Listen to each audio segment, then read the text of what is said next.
All right, folks. Well, welcome back. We're going to be working on Pontiac stuff today. We are in disassembly phase again, which means I'm not spending money today, which is exciting. Today, we are tearing apart the Pontiac 62 heads. These are 62 castings, but they are cast in 1968. 62 casting means they are screw-in studs, big valve, small chamber. So exactly what we're looking for to be able to make some power out of my Pontiac 350 project. Unfortunately, they have been sitting on a shelf longer than I've been alive. They were sitting on a shelf for, I believe, 44 years was the number we came up with.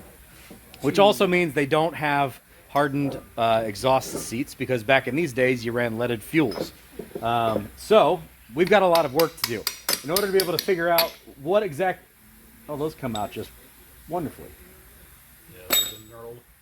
It's going to need everything. It's going to need guides. It's going to need everything.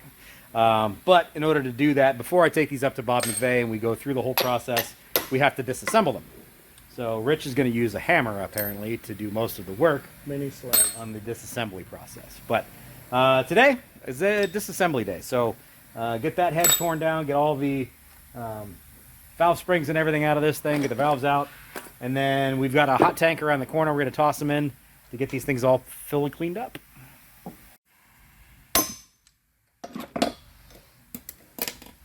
Is that the professional way to do that, or is that a trick you learned?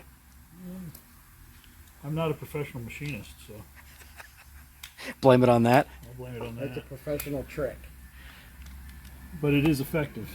Right. If it works, is it right? The big question is going to be, are there any cracks in any of these things? As you can see, they're not in the greatest of shape, but realistically, that's okay. As long as there's not any cracks in them, not a big deal. And they are, as you can see, very small chambered heads, which is going to bump our compression, which is what we need to be able to make more power. Applied for oil drain. They've been knurled, and the intake valves have been cut for posi locks. Oh, have they already been cut? Yeah.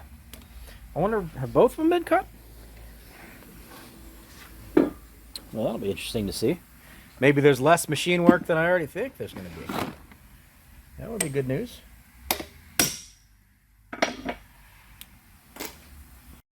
Valve train wise, it's going to need new valves, but these are already big valve heads. We are going to have to cut hardened exhaust seats into them. We are going to do a set of roller. You can do bronze guides. Yes, this is gonna be kind of full boat. If you've ever been in the Pontiac game, for those of you who have never been in the Pontiac game, which is probably most of you, everything in the Pontiac world is twice as expensive as it is in the Chevy world. It's just part of the process. So while most people in a big block Chevy, small block Chevy world, whatever, if they're going to make power, would typically go to an aluminum head. Doing so on a set of Pontiacs is you're like $4,000 deep, versus if you can get a good quality casting and be able to rebuild these things with a whole brand new valve job and valve train, you're going to be in the $1,500 range, somewhere in that range. So it is kind of a budget conscious process. Plus, it feels stupid to spend that kind of money on a Pontiac 350 when I could just do the same amount of spending on a Pontiac 455. So that's the idea. Lever actually. What do you have stuck in there? The keeper. It pulls the keepers out. Oh, okay.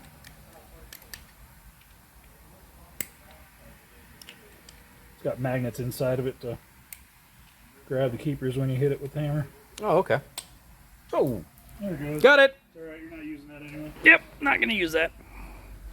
So these heads have already been worked then? Yep. At least this one has. Interesting. It's even been shimmed.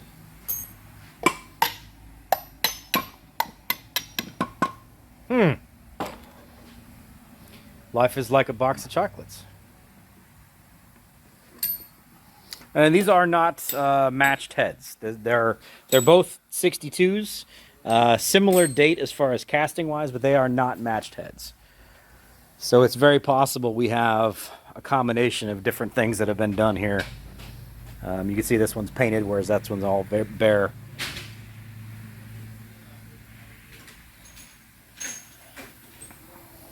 we are still kind of working out the combination of parts here as far as what we're going to do, how to be able to get the RPM and the horsepower we're looking for.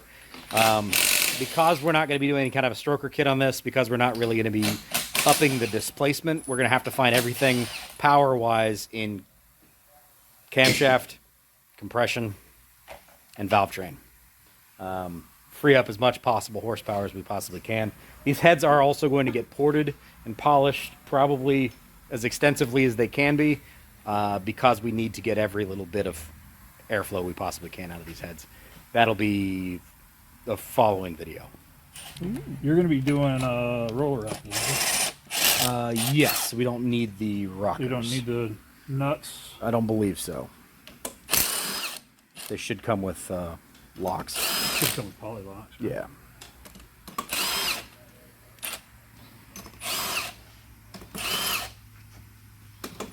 You and your fancy power tools. Time is money.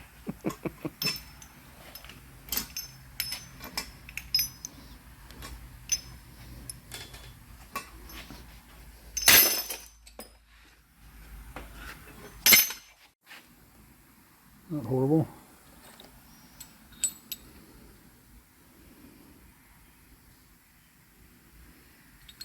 Interesting.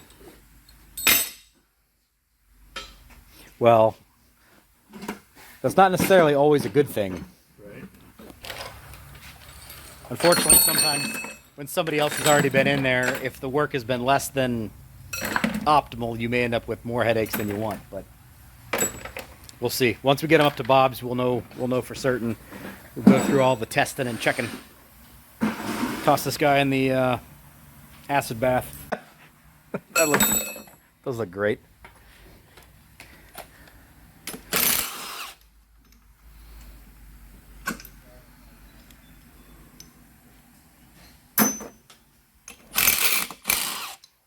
Ugh.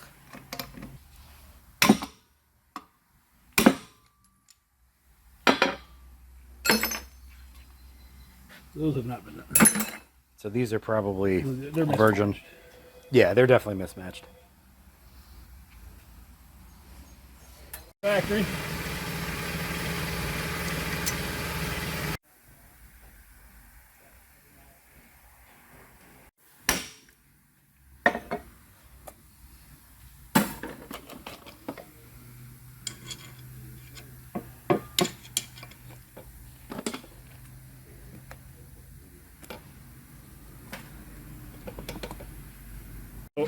Yeah, I was hoping that was schmutz. You think you guys were a machine shop in here. We're working towards it, unfortunately. Yeah, somebody the drill and tap that. Yeah, it's nothing big to fix. Alright, I'll get out of your hair. Appreciate you. Have a great day, my man. Thanks for stopping. Yeah, that is.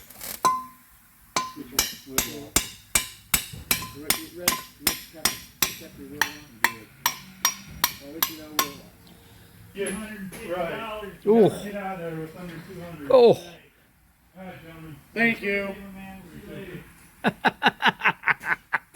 These look great. Let's see, can you stabilize that a little bit? One. My goodness.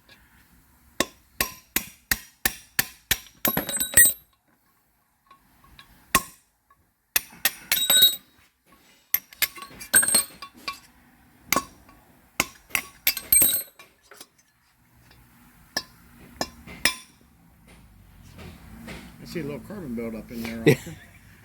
Also. This head's gonna need a little bit of attention.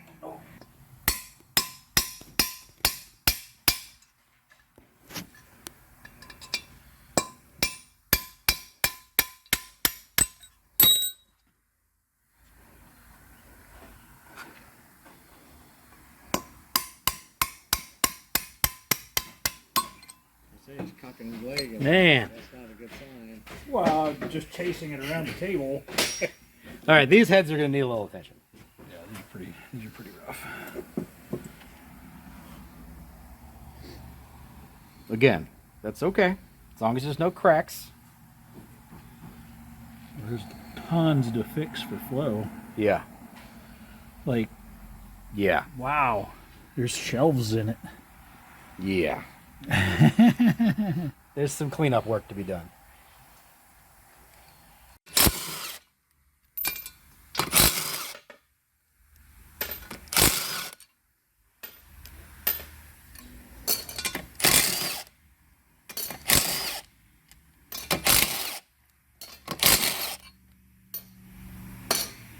What is that?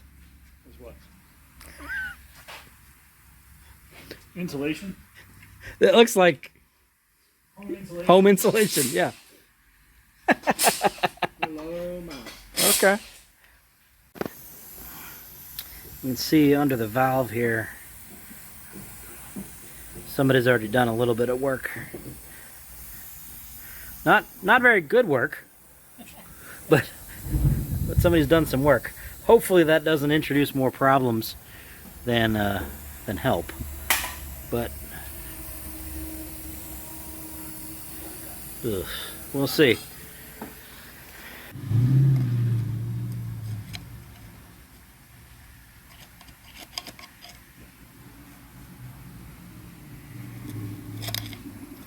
Yeah, this is going to take a little bit of cleaning.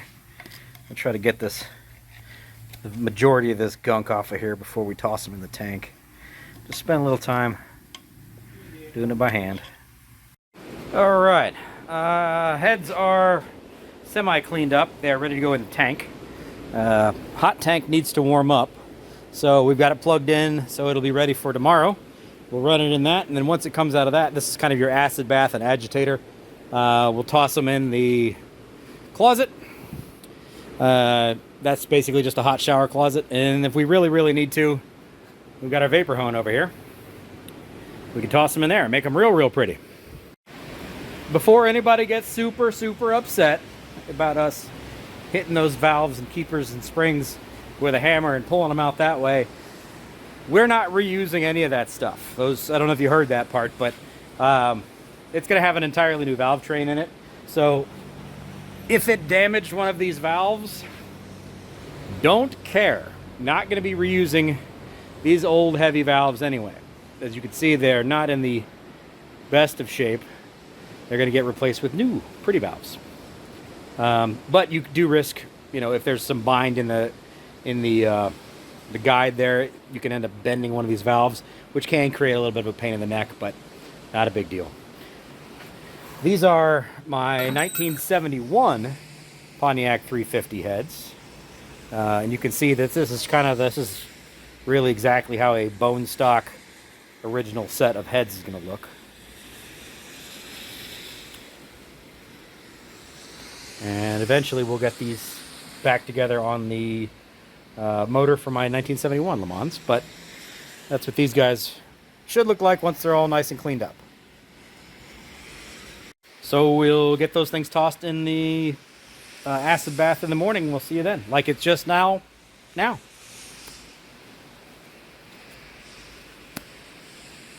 Whatever.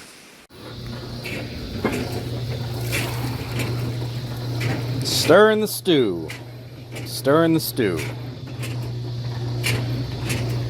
Almost ready. Ooh. Smoky. Hot off the grill. Fresh out the soup.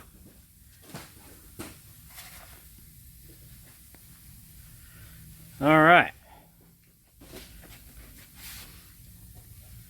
I don't know if you guys can see the smoke, but they've been stewing for about a day and a half.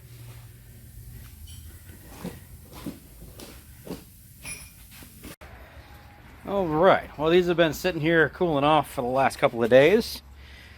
They are fresh out of the tank. Got rid of most of the stuff, but we are going to hit these in the dry blast cabinet. All the loose stuff has been removed.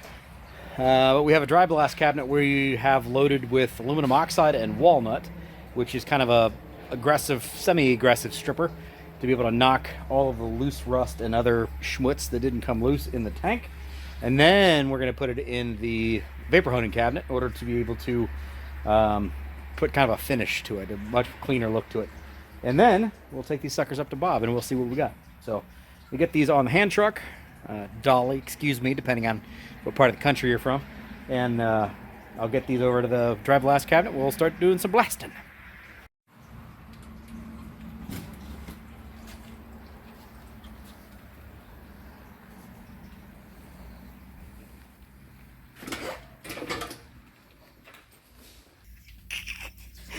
I got a short guy platform.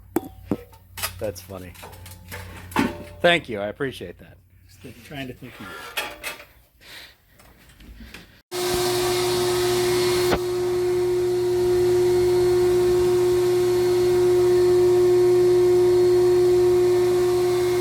It'll be pretty quick.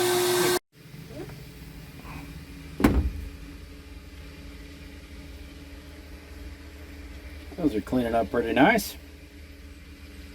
We spent about an hour over here in the cabinet. They'll be right as rain.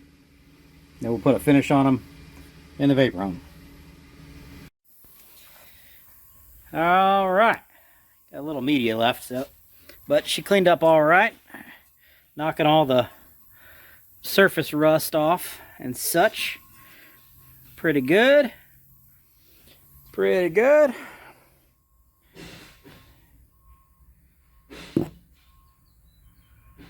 I'll take it.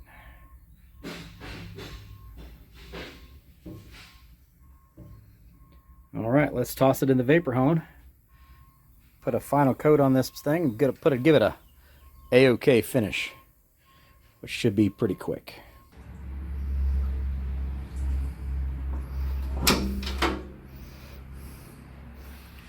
That in there. Can't do this with one hand.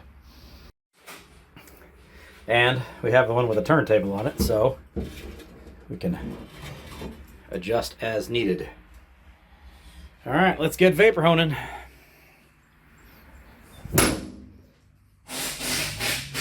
There we go.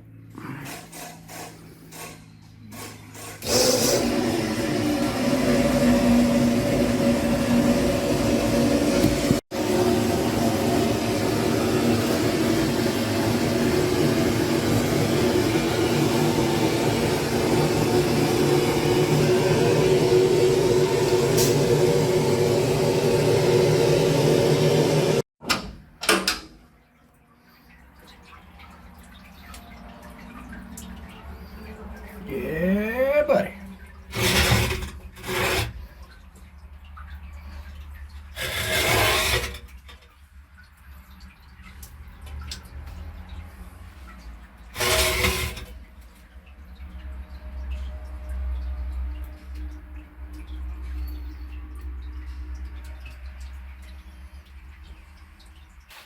This cabinet can run all sorts of different media in it. We run a crushed glass bead because this is basically our finishing cabinet. So when we're doing things like aluminum manifolds and that kind of stuff, you end up with brand new shiny aluminum bits. But you can run really whatever you wanted to. For us, it's a finishing cabinet. So I do need to make sure that I completely and totally rinse this head, which we have this rinsing hose here that you can rinse with, like so. Get all the media out of the head because, yeah, you don't want to have crushed glass bead in your engine. And then I need to pull that thing out and make sure it is 100% dry because we don't want it to flash rust sitting here. So I'm going to do the other head, and then we're basically done. So that's where we're going to end this one now. The next thing I'm going to need to do is finish stripping down and cleaning the block, which I've got a couple of different cleaning pieces I'm going to use and test some stuff because I might as well go ahead and do some product testing since I have to be doing something anyway. So I'm going to use a couple different things to see what I can get the gunk that's that's been baked on there for 40 years off, and get those things done, and then I'll probably toss that in the same process. And then we got to run all this stuff up to Uncle Bob at McVeigh Automotive, and we'll get this engine build going. Long time coming, but I appreciate you guys hanging out with me for this whole process. You're seeing the real world timing here. This is how this really works. You got a lot of plans, you got a lot of things you need to get done, but if you have to squeeze something else in your schedule that throws your timetable off. So, that's realistic. That's real world stuff. So that's how it goes, folks. Thanks for being here. I appreciate it. By the way, thanks for watching my videos. Welcome to Automotive Adventures with Austin. You're helping to pay my bills. So far, I'm only upside down about $8,000. And we're not even starting the build yet. Oy. YouTuber's price for me. Anyway, guys, thanks for being here. See you next one. Bye-bye.